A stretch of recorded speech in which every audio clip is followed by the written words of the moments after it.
Perjalanan Ruhani Khidir, dari kutipan yang ditulis oleh Musa Kazim dan Alfian Hamzah, dalam buku, Menyerap Energi Ketuhanan, halaman 2-4 berikut.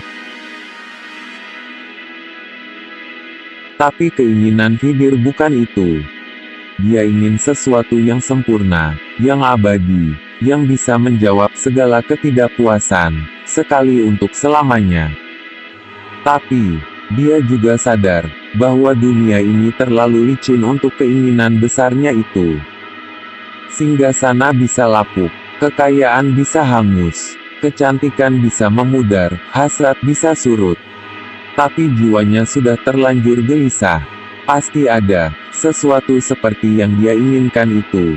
Pasti ada, dan dia harus menemukannya sebelum usianya habis.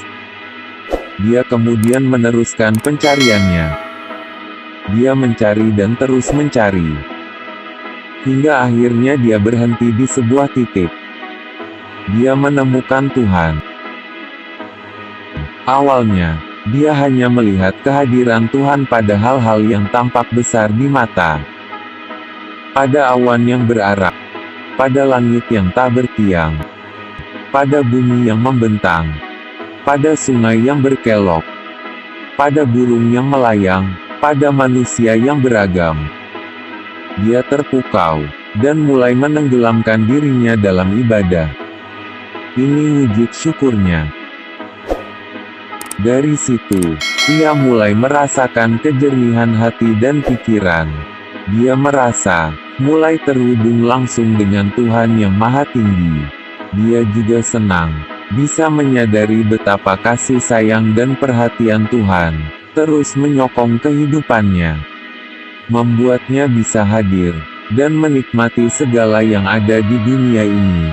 Dari sebelumnya tak pernah ada sama sekali.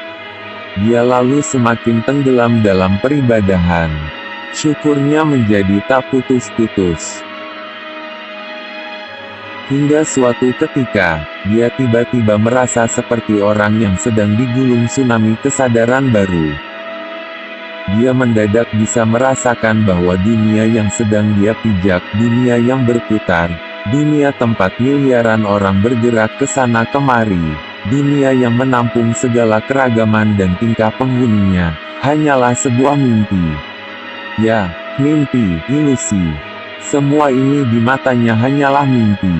Mimpi yang terlihat nyata pada mereka yang nuraninya tertidur pulas.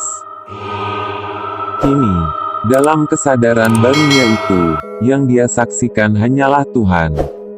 Dia bisa melihat Tuhan hadir di segala penjuru, di tikungan jalan, di tembok yang tegak, pada laut yang bergelok, pada tubuhnya sendiri.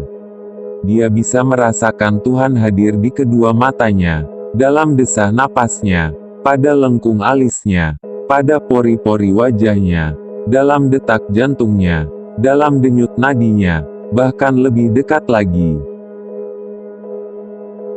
Dia terpesona dengan semua itu, sebelum akhirnya menyadari, betapa dia tidak bisa lagi mengenali dirinya. Dia bahkan tak mampu berkata-kata lagi. Dia bisu, layaknya buih yang pingsan dalam dekapan samudera.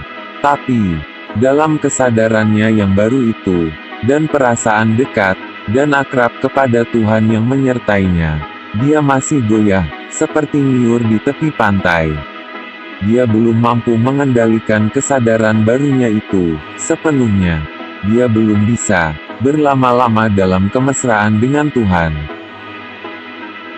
Belakangan, dia menyadari kalau ternyata dunia dan alam kesadaran baru yang hadir dalam jiwanya adalah perempuan yang dimadu.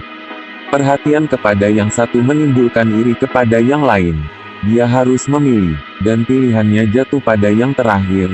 Dia ingin sebuah kemesraan abadi dengan Tuhan yang Maha Kuasa, apapun harganya.